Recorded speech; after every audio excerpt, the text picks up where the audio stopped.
Bienvenue dans cette nouvelle édition du Morning News. Au sommaire de l'actualité, au Cameroun, retour sur les événements politiques marquants de 2018. Une actualité marquée notamment par les élections sénatoriales et présidentielles ainsi que la mise en place du Conseil constitutionnel.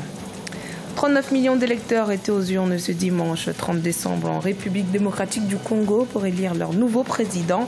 Un scrutin repoussé à maintes reprises, longuement attendu par les Congolais et qui a été marqué par diverses anomalies selon les observateurs.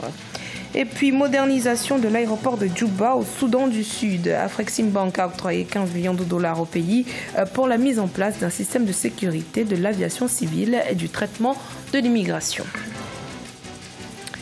Retour sur les événements politiques qui ont marqué l'année 2018 au Cameroun, notamment la tenue de 2 scrutins majeurs, à savoir les sénatoriales en mars 2018 et la présidentielle d'octobre 2018.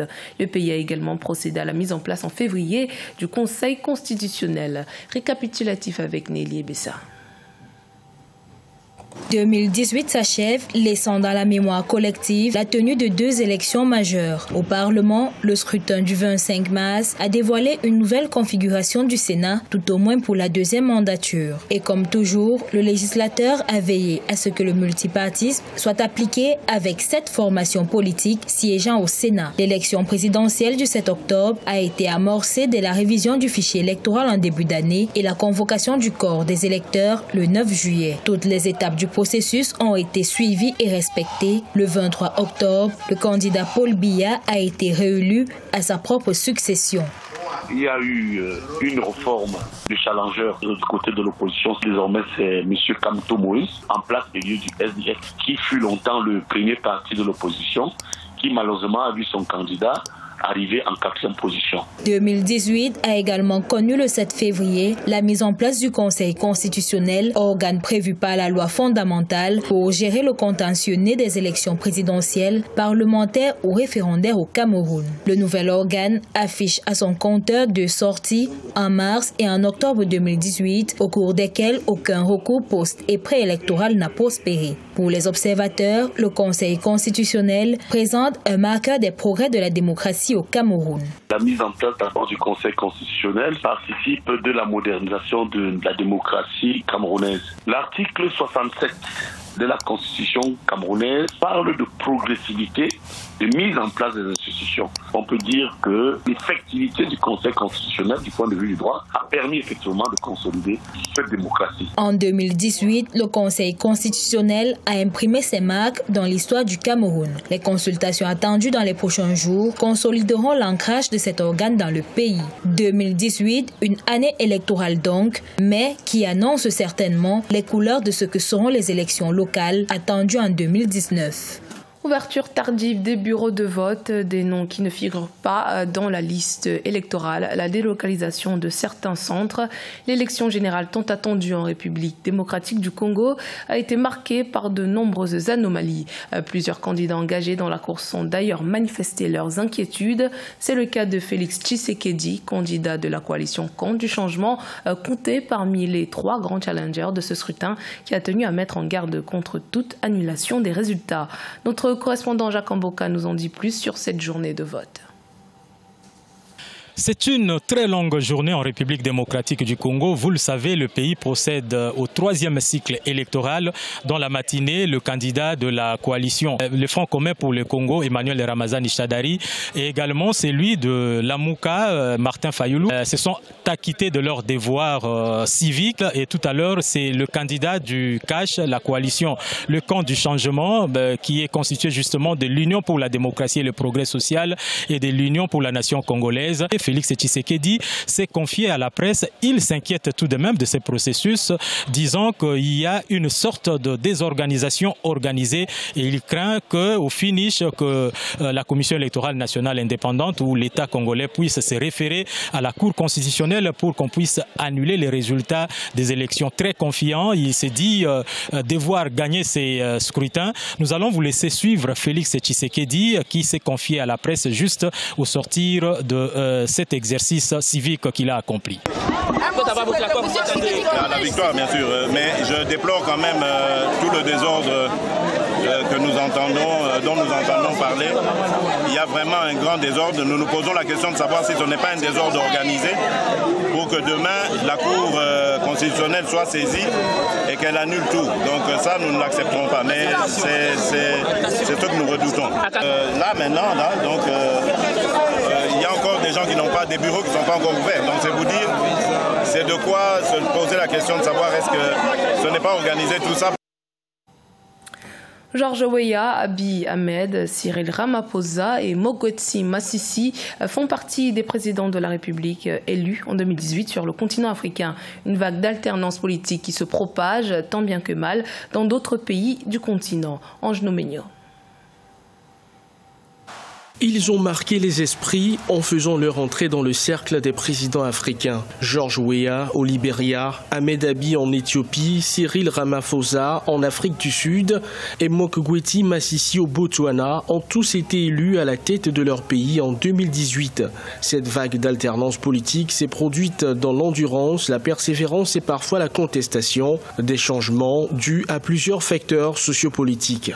En réalité, les exigences populaires en Afrique en 2018 sont essentiellement guidées autour de deux axes. Vous avez d'un premier point de vue le besoin de rajeunissement, parce que vous savez que le continent africain est à 60%, voire 70%, composé d'une population essentiellement jeune. Le deuxième mobile, c'est le besoin d'être écouté par les politiques publiques. L'alternance politique a par contre du mal à passer dans certains pays africains. Elle se matérialise très souvent par des crispations entre la population et le pouvoir en place. Des changements de politique interne sont néanmoins constatés dans ces pays au fil des années. Il y a eu un besoin de mutation même du logiciel de management politique du pays. C'est-à-dire qu'il serait essentiel que les ordres gouvernants, dorénavant, avoir un système de prise de décision orienté vers les besoins de la population.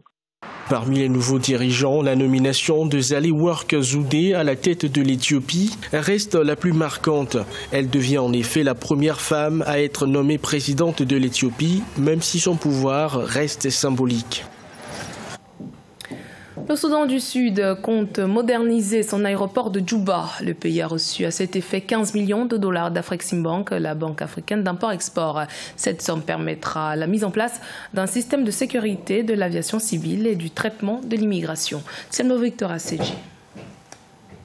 Le gouvernement sud-soudanais poursuit son vaste programme de modernisation des aéroports. Récemment, la Banque africaine d'import-export a débloqué un prêt de 15 millions de dollars afin de doter l'aéroport international de Djouba d'un système de sécurité de l'aviation civile et du traitement de l'immigration. Le Soudan du Sud n'a pas accès à la mer. L'aéroport de Djouba est donc la principale porte d'accès au pays. Moderniser cet aéroport, y mettre des instruments de sécurité permettront au gouvernement d'améliorer le flux d'échanges commerciaux avec l'extérieur, les cadres économiques. Si le Soudan du Sud peut avoir une certaine autonomie, ça lui évitera d'être obligé d'utiliser des bases dans d'autres pays afin de pouvoir mener un certain nombre d'opérations, soit en termes de sécurité alimentaire, parce qu'il ne faut pas seulement voir la sécurité en termes de sécurité de non-conflit armé, mais il faut aussi voir la sécurité sanitaire. Durement impactée par la crise politique qui a duré près de 5 ans, l'économie